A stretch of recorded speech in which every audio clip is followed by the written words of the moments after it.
Sir Telangana రాష్ట్ర వ్యాప్తంగా మా ప్రజావాణి జర్నలిస్ట్ మిత్రులు ఏమేమి రాసుకొచ్చిందో చూసే ప్రయత్నం చేద్దాం. తొర్రూరులో వెంచర్ల దందా, అధికారుల మౌనం ఎందుకు?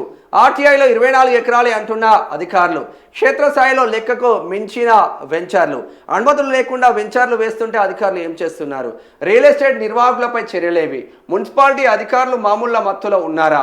మున్సిపల్ రికార్డులోని ఎక్కని వెంచర్లపై సమగ్ర దర్యాప్తు చేయాలని డిమాండ్ చేస్తూ ఉన్నారు. మహబూబాబాద్ జిల్లా తొర్రూరు మున్సిపాలిటీ దీంట్లో మనం ఆర్టీఐ కింద వేసినాం.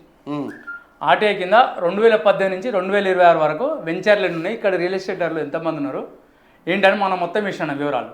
వేస్తే వాళ్ళు ఏం జరిగినా జస్ట్ 24 ఎకరాల వరకే వెంచర్లు వేసారు. దాంట్లో ఒక సర్వే నెంబర్లో 3 ఎకరాలు, ఒక సర్వే నెంబర్లో 21 ఎకరాలని ఇచ్చారు. వీటి వరకే పర్మిషన్ ఇచ్చినాం. ఇప్పటికి 2018 నుంచి 2026 వరకు వెంచర్ కొక్కోలో ఉన్నా. నా దగ్గర ఎవిడెన్స్ ఉన్నాయి అన్ని. మీకు పర్మిషన్ ఇస్తే నేను ఇప్పుడు పంపిస్తా, చూద్దాము. వెంచర్ చెప్పేసి కొన్ని 100 ఎకరాల వెంచర్లు వేసి అక్కడ ఒకటి చెన్నమ్మ కుంట ఉంటుంది. మన కంటెపాలెం పోయే రూట్లో చెన్నమ్మ కుంట అంటే 2.5 ఎకరాలు గవర్నమెంట్ ల్యాండ్. దాన్ని కూడా కబ్జా చేసి ఆడ గుట్ట ఉంటుంది. గుట్టను కూడా కూల్చేసే ప్రయత్నం చేస్తారు. దీంట్లో ఎట్లుంటుంది అంటే ల్యాండ్ ఒకరిది కానీ అమ్మేది వేరే వాళ్ళు. రిజిస్ట్రేషన్ కూడా వాళ్ళు వచ్చి చేయాలి. ఇప్పుడు వీళ్ళు ఏం, మీ దగ్గర ల్యాండ్ ఉంది, ఆ ల్యాండ్ నేను కొనుక్కుంటా, ఇంత అగ్రిమెంట్ చేసుకుంటా, కానీ మీ నుండే వేరే వారికి ప్లాట్లు మీరే రిజిస్ట్రేషన్ చేయాలి. నాలా కన్వెన్షన్ ఫీజు కానీ ఎవరైతే కస్టమర్లు కొంటారో వాళ్ళు.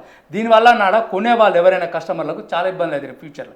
దీని మీద నేను మొత్తము ఇది ఆధారాలతో పాటు మాట్లాడుతున్నాం. ప్రజావాయిస్ ఊరికేనే కాదు, ఆర్టీఐ లేసి ఏం జరుగుతుంది తొర్రూరులో అని ఆర్టీఐ లేస్తే మొత్తం ఇంత పెద్ద డాటా ఉంది మా దగ్గర. ఇంత డాటా కట్ట అన్న ఒక సర్వే నెంబర్ 31 ప్లాట్లు విక్రయించాడు. ఇది ఒక 3 ఎకరాల బాపతి. ఇంకొక దాంట్లో 290 ప్లాట్లు.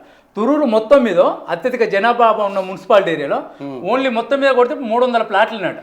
300 ప్లాట్లు అంట రియల్ ఎస్టేట్ మొత్తము. మరి ఏ ప్లాట్లు కొనుక్కుంటున్నారో ఒకసారి ఆలోచించుకోండి.